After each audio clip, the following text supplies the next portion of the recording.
Hello ជំរាបសួរសួស្តីបងប្អូនទាំងអស់គ្នាថ្ងៃនេះគឺធ្វើសុខទេញ៉ាំទៀតហើយចាតើយើងធ្វើទាំងអស់គ្នាជាដំបូងក៏មានតើយគោមកថាគ្រឿងនេះជាខ្ទឹមបារាំងលក្រីលក្រូចខ្ទឹមសឆៃពៅត្រីយហឺដំឡូងបារាំងហើយcarrotហើយល្ហុងបារាហេតហើយជាគុយទាវហើយបណ្ដោះស្លឹកខ្ទឹមហើយជាលំសុយក្រូចឆ្មាជាដំបូងយើងដាំទឹកស្រស់កន្ទុយគោនឹងចោលសិនណាចាខ្ទឹមបារាំងលក្រីលក្រូចរំដេងហ្នឹងគឺយើងយកទៅអាំងវាឲ្យឈ្ងុយសិនណាចាមិនឈ្ងុយអាំងវាសិនមកតបមកយើងដាំទឹកក្តៅឲ្យពុះមកហើយចាក់គ្រឿងទាំងអស់នឹងចូលទៅមានដូចជាឆៃប៉ៅលក្រីលក្រូចហើយនឹងខ្ទឹមបារាំងរំដេងតបមកដាក់ត្រីយហឺដាក់ចូលវាសិនមកឲ្យឈ្ងុយតមកចាក់កន្ទុយគោចូលហើយរំងាស់វាចាំឲ្យផុយទីសិនទៅក្នុងការរំងាស់ការចាំគឺយើងមកចិតបន្លែជា carrot នេះពុកចិត្តថាចាស់ចេះជួយគ្នាណាពុកម៉ែខ្ញុំលះបានញ៉ាំជួយគ្នាម្នាក់តិចមកឲ្យលះហើយម្នាក់ចិត្ត carrot ម្នាក់ចិត្តល្ហុងឬក៏ត្រាវហើយនឹងឯងកាត់ជួយគ្នាណាញាប់ដៃញាប់ជើងហើយព្រោះចិត្តដល់ម៉ោងបាយហើយនោះខ្ញុំក៏ហាន់ល្ហុងជាកង់ចឹងមកហើយ carrot ឯហ្នឹង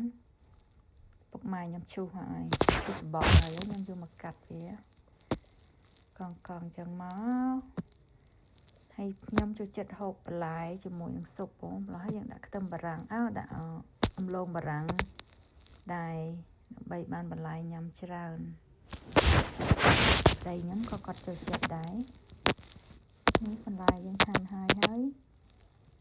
តបមកមើលទឹកស៊ុបយើងមកយើងថែមគ្រឿងទឹកត្រីចូលបន្តិចមកម្សៅស៊ុបមាន់ដាក់ចូលទៀត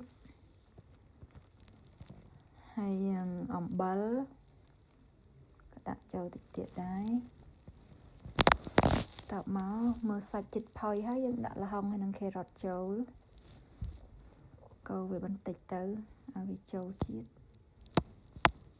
ហើយធ្លាក់ចូលគ្នាបន្ទាប់មកចិត្តផុយហើយយើងដាក់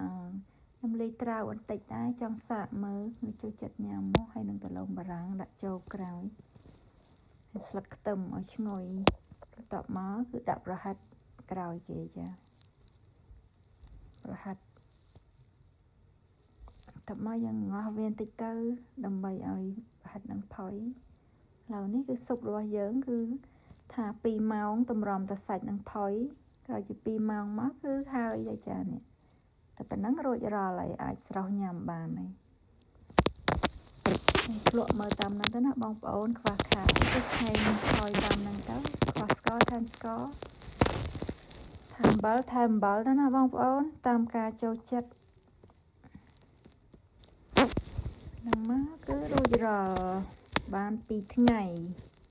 ប្តីខ្ញុំនេះដាក់ហើយមួយចានពេញបឹបខ្ញុំសួរថាញ៉ាំអស់អត់ប៉ុណ្ណឹងតាមានតែថែមទៀតណោះថែមនេះថែមលិចកើតអូមើលទៅច្រើនពេកដូចជាកោកទឹកទៀតត្រូវថែមទឹកបន្តិចទៀតគេថាកោកពេកខ្ញុំឲ្យរៀនស្រស់ខ្លួនឯងសាកមើលដាក់មើលនឹងឲ្យភ្លក់មើលថាមិនចៃឆ្ងាញ់គេថាមានអីឆ្ងាញ់តារឿងកោតពេកថែមទឹកឥឡូវដល់ពេលពុកម៉ែខ្ញុំកត់ពិសាម្ដង